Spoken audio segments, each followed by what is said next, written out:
Today is June 14th, 2013, and we are interviewing Edward C. Peters in Springfield, Illinois. Mr. Peters was born November 4th, 1947. My name is Cheryl Walker, and I am with the Illinois State Library, and I will be interviewing Mr. Peters. Mr. Peters, could you state for the record what branch of service you served in and what war you served in? The United States Army and Vietnam. Okay, and what was your highest rank? Spec 4.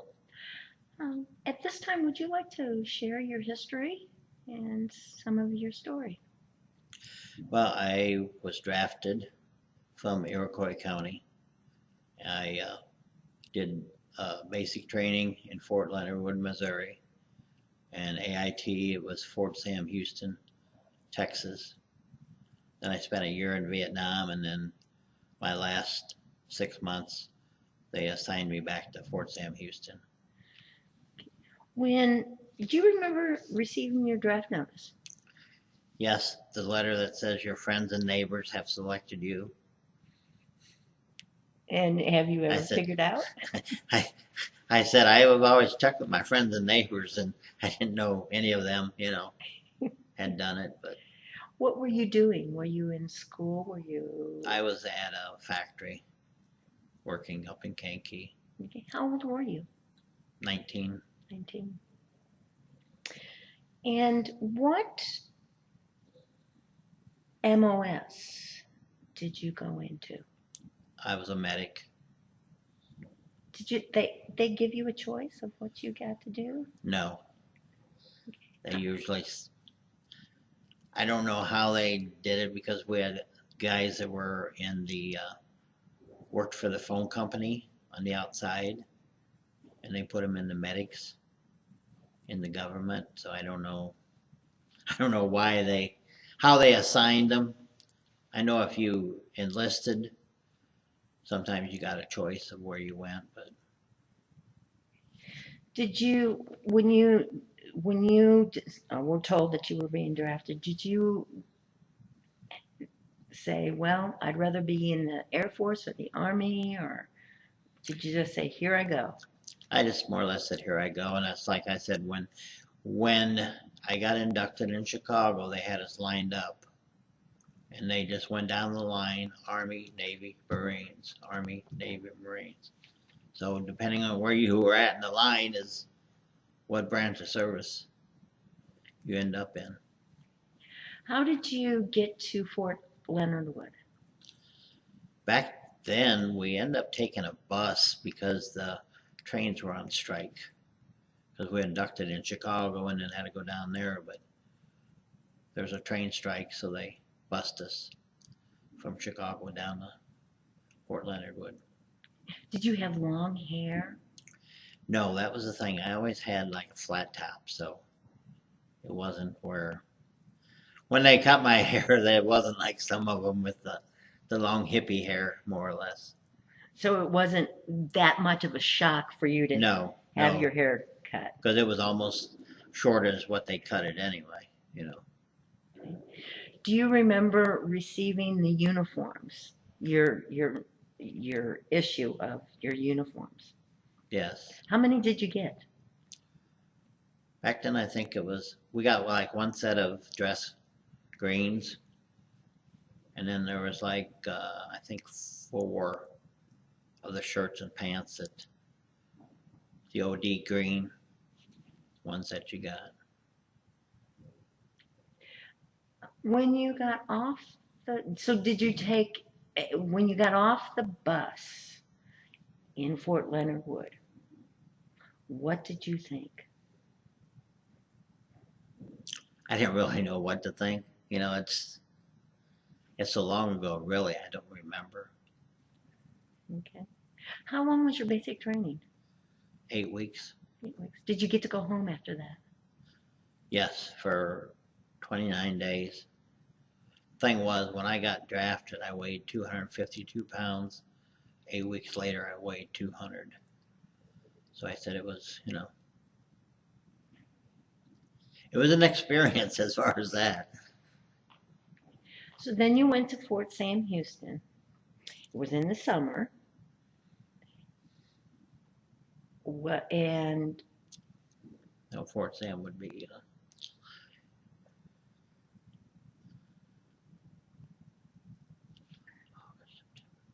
it was getting to be winter time. wintertime. So what was the temperature down there? I don't think it wasn't that cold because Texas is not a super cold state like Illinois is. So what kind of training for your MOS did you have in?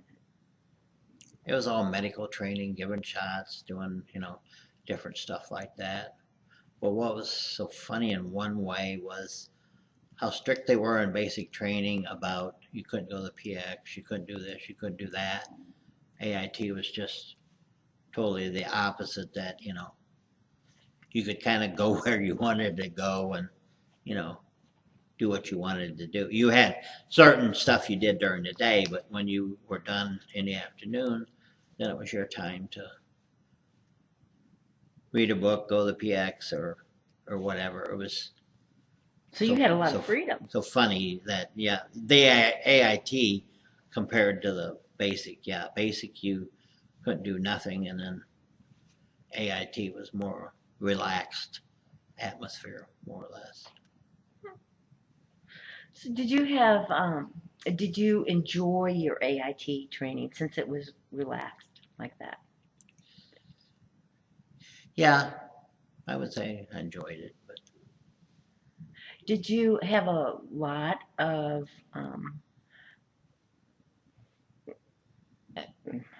soldiers in your AIT group? I don't really remember how many there was back then. Did you make a lot of friends? Some of them.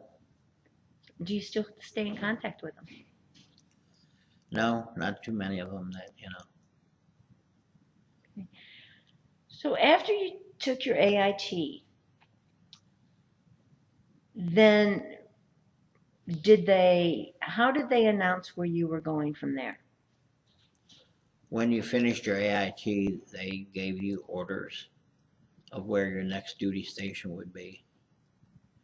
And I don't know how many back then, how many it was that went to Vietnam, and how many, went to the different places. But mine said Vietnam, and I had a report like December 23rd to California. Did you get to come home? Yeah, after AIT, I had 29 days leave before I went over. Did they send you home, or how did you get home on leave? Well, they give you the money to get home, but then it's your responsibility. What I had done that year was, my dad was deceased, but my mother and my sister and my little brother and my aunt flew down to Missouri because I had bought a car. I know that was after the others. I think maybe they come down and got me from AIT, and then we drove back. But that was the thing. They give you the money to take the flight to get to wherever you got to go.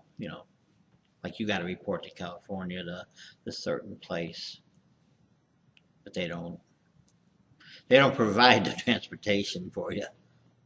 Same way as like when I come back from Vietnam, they drop you off in California, and it's your responsibility to get from California to Chicago to home.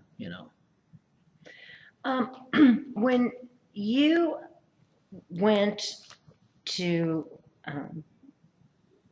California to go to Vietnam, did you go over on a ship, or did you fly over? We flew over. Did you fly commercial flight or military flight? It was commercial. Commercial. Did you make any stops?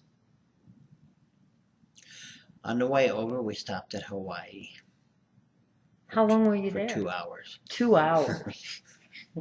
So you So I didn't. didn't see much. You No. didn't no, do any sightseeing. No. Well, what was close around the airport, but that was it. Okay. Did they feed you on the flight over there? Probably. I don't remember, but You didn't have to eat K rations No. or C rations. Okay. When you got to Vietnam, where did you land in the area that you were going to be, or did you? no, well, I don't know. I know we landed in Tan Son Nhut Air Force Base, and then they trucked you from that airport to, they trucked me from that airport to Cu Chi, which was the 25th Infantry Base camp. And then once we got there, they assigned some people to the units and some people to the hospital. So you worked in a hospital in Vietnam, and what did you do in the hospital? I was a medic in the emergency room, plus a medical records clerk, because when they assigned me to the hospital, one of the first questions they asked is who can type. And I had taken typing in high school, so I ended up, working the thing, and then we had the government forms that we had to fill out on every patient in, every patient out, and, all that stuff. So did you have to do a lot of the medical records? Being Well, one of them? every night we had to send different stuff to MACV and back to the United States and everything else. So every night we had a paper that we filled out that had all the admissions and all the dispositions, whether they were transferred to the United States or whatever. So it was a lot of work in one way, because back then it was typing. It wasn't do it on a laptop or anything like that. So How many? Do you remember how many in your unit typed? there was only like 2 of us that were in that evac hospital that we both typed, because we had all kinds of different stuff we had to do. So like we'd be doing that because it had to be done like by midnight, which if we didn't have no casualties come in, we were fine, we'd get it done. So we'd try and get as much of it done ahead of time that, So you guys were doing a lot of typing, the two of you. Yeah, because back then what it was, they had the memograph or copygraph where you had to run copies of it, So it was fun, but it was something else. Now, was your hospital like a tent? They were not really a tent. It was like I don't know what you want to call it. It's like a half round, half moon building. I know they had a name for it back then, but I don't remember what it was, because that's what they had. They had like probably 10 or 12 of them buildings that were, some were the operating rooms. One was the emergency room because the helipad was there, and then they had different ones that were ICU and, set up as the, like the floors in a hospital, but, it's a separate building for different, depending on how bad the injuries were, Now, did you have barracks? We had barracks that I lived in, yeah. And did you have a mess hall? There was a mess hall. How was the food? To me, it was good, because the thing is, my experience was the government bought good food. It would depend on the cooks, you know. Same with restaurants in civilian life now. You can go to one restaurant and the cook is, you know, good and the food tastes good, but another cook don't really care about his job, and most of the cooks we had over there, it was like they enjoyed their job and the food was good. Was there one thing that you really enjoyed to eat over there?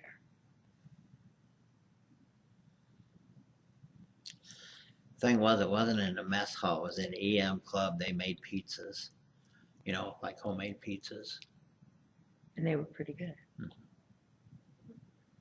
which every once in a while we get C rations, which people looked at us like we were nuts, because normally we didn't get C rations because we were in the hospital like that. But I said, as a change of pace once in a while, it seemed nice to, have some of them. And what sea rations did you enjoy? I don't remember what it was. It was something to do with chicken, stuff like that, Is there anything that you ate while you were in the service that you won't eat now? No, not really. Did they have to purify your water over there? Or did they fly in water for you?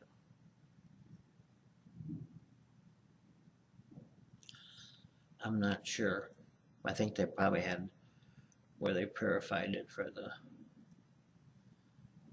probably in the hospital itself. Because with everything being sterilized and, stuff like that. Did you have enough supplies? In the hospital area, usually, we did. Today in a hospital, everything is disposal.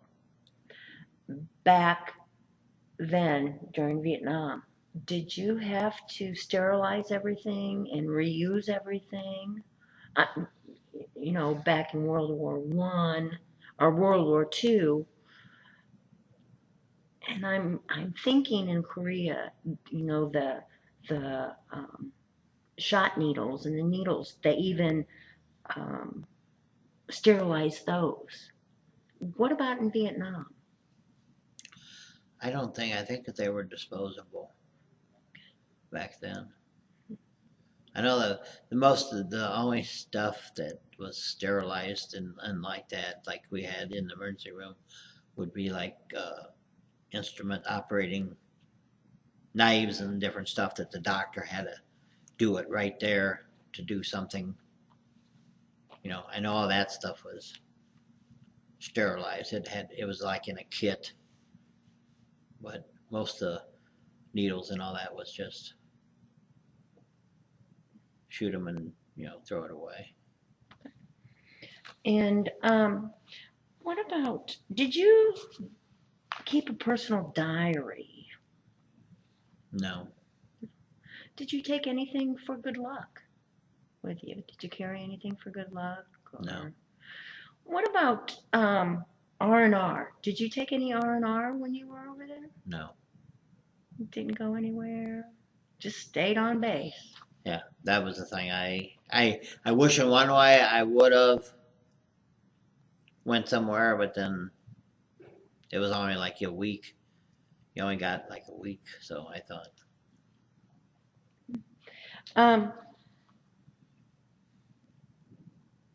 Did you have any entertainers come and visit you while you were there? They had the Bob Hope show in that base camp when I was there. Did you get to see that?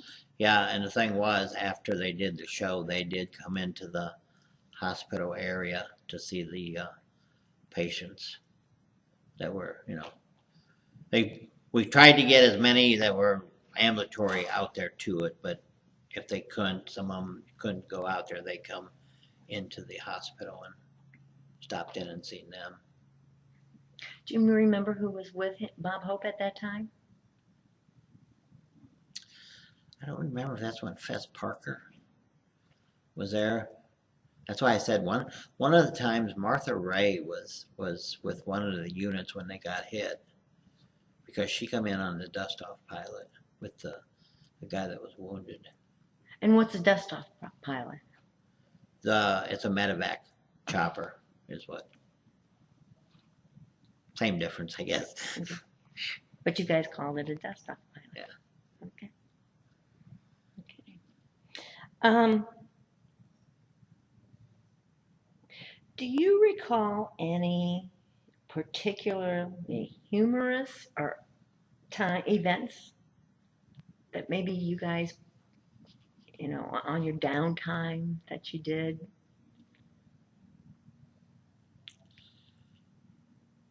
That was the thing. I don't remember where they had like a signal battalion, which they had movies every 2 weeks or something like that, which we would see. But I don't back then. Now I don't even remember what the movies were. They were probably some of the ones that were from the States at the time, but Did you, so you enjoyed movies on your downtime, and you had a enlisted men's club. And what were some of the other things that you did on your downtime? wasn't a whole lot. Just lay around and sleeping. Thing was, I was working from 7 at night to 7 in the morning, so You were on the night shift. so 7 in the morning I went to bed, and it don't take long that it's 3 or 4 o'clock in the afternoon, and you got to go back to work at 7 o'clock at night. So there wasn't a whole lot of downtime. With you working at night like that and working 12-hour shifts, was the mess hall open all the time? What they did, I think it was like 11 o'clock, they would cook just for the people that were working. They would have like an hour there that they would cook something that you could eat. Did you ever have to pull like KBP duty or Not over anything? there, just in basic training, and then when we come back from Vietnam in the unit down there, and I think in AIT we did too. Just guard duty and KP both. So when you came back to Vietnam, from Vietnam, did you fly commercial again? Yes. And you came into California, and did you get a leave? Yes. And how long of a leave did you get? I think that was 30 days. 30 days. And you came home for those 30 days? Yes. And did you just enjoy what did you do for those 30 days? Well, that was the thing that was bad, was when I landed, my brother's father-in-law had just passed away. So when I come home, I end up going to the wake that night, and then it was, but there was a lot of catching up with different people for the 30 days.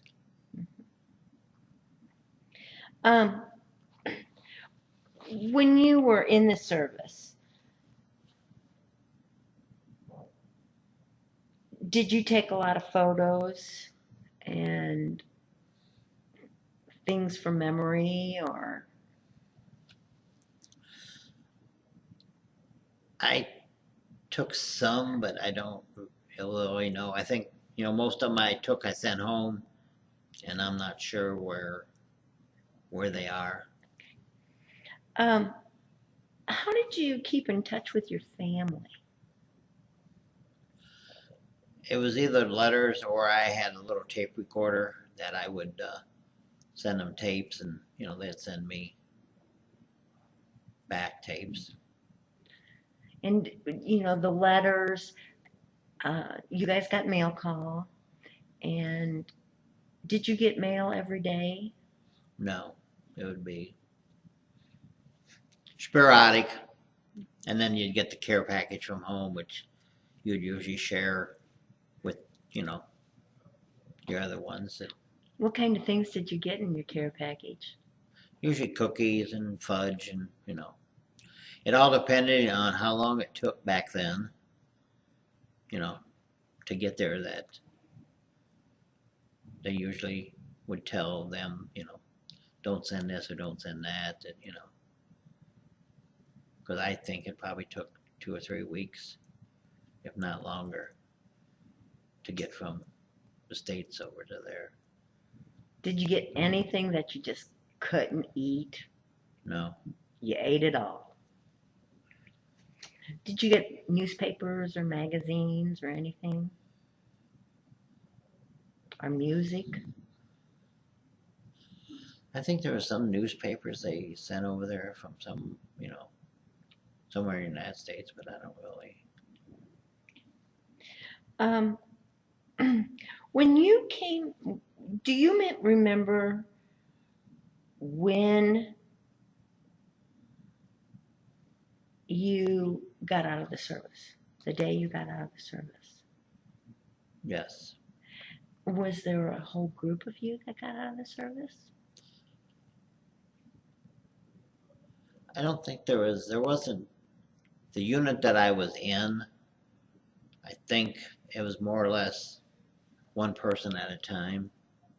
It wasn't like, the whole World War II, the way I understood it was like the whole unit got out at the same time, where Vietnam, it was more or less individual people. And the battalion or thing that I was with, I think I was the only one that got out. There's like 4 or 5 of us were getting out within the week or so, but it wasn't like no big ceremony that you're getting out or anything like that. And where were you discharged at? Fort Sam Houston, Texas. Did your family come down to meet you?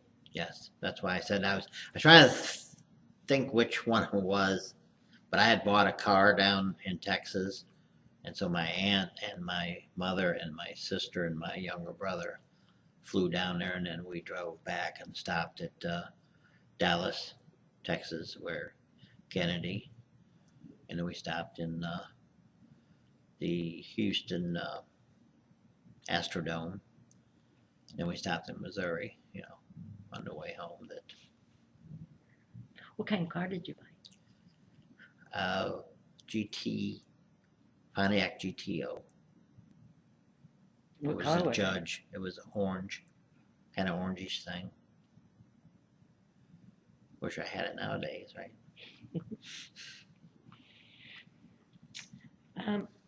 When you got back, what did you do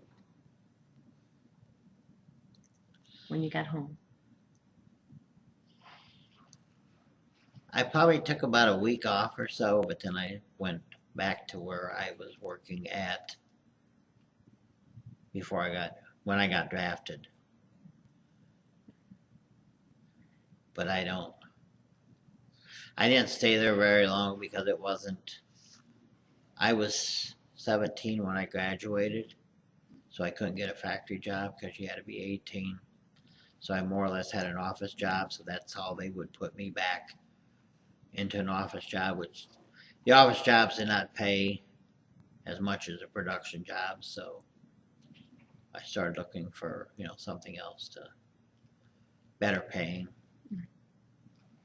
Did you take advantage of any of the veteran benefits after you got out, such as the GI Bill or? I had take a correspondence course with motel management, and I ended up working. I had the one job, and then I was working weekends at this hotel there that they had just built to kind of give me some real work experience, I guess. But then I did, because I had thought maybe I wanted to get into that, but then I didn't end up,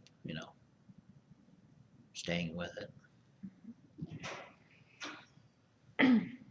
Do you attend any type of reunions with your unit? No, Do you stay in touch with any of your? no. Okay. And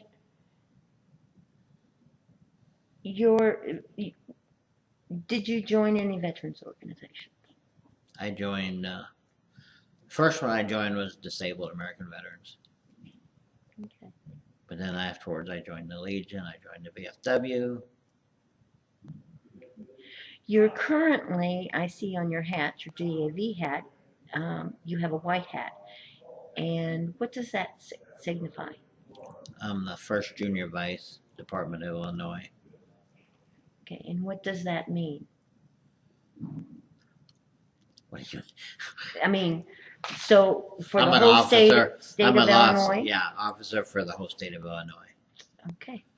The local chapter is Kankakee County Chapter 34, which I've been commander on and off over the years in that chapter. But I've been active in the state probably since 1972. Do you think your experience in the service affected your life?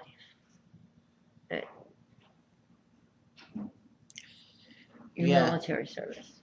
Yes, I think it did. And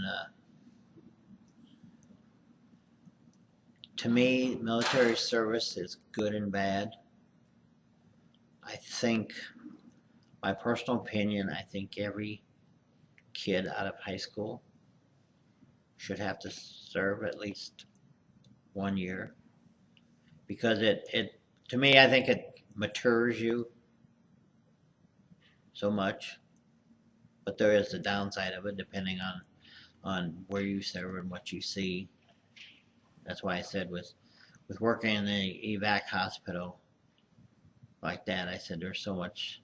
That's why people ask me why I didn't stay in the medical field, when I got out of the service, because I had the training. And I said that, it ain't that it really bothers me, the blood and stuff, but I said it just, it affects you so much emotionally that, when you see your fellow veterans that, are so injured and stuff like that.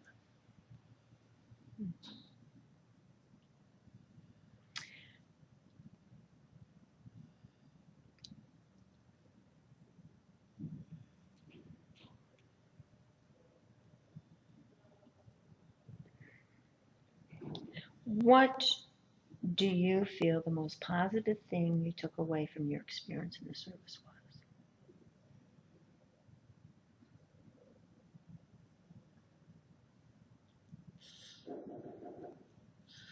I'd say probably camaraderie that, you had in the service. There is people I know that do, know a lot of people that they were and served with. There was one guy that I talked to all the time I was in Vietnam that I had to give that report to, and he was from Chicago. And the thing is, when I was leaving country over there, I stopped up there to see him, but he wasn't around. But now I don't even remember his name or anything, but I got the book that, from basic training, that had all the guys that I went through with, which I've seen, some of them. But So you stay in contact somewhat with the guys you went through basic training. some. So there's a camaraderie just from the basic training that you went through. That's why I said it's more or less, it's you depend on the guy next to you. Each other's lives are in their hands. That's why I said, to me, there wasn't so much the black-white issue. in the service as there is in the civilian life. You know, you were all veterans, you know. So the minute you step off that bus or the minute you sign your names, you become brothers? More or less, I would say yes.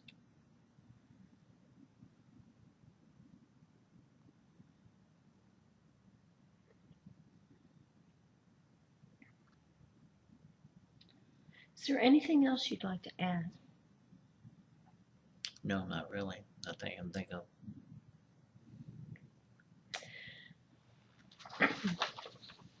Well, Mr. Peters, at this point in time,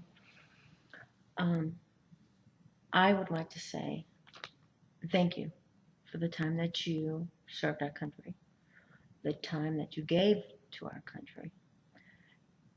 I'm honored for the time that you gave me today, and I thank you for allowing me to hear your history and your story.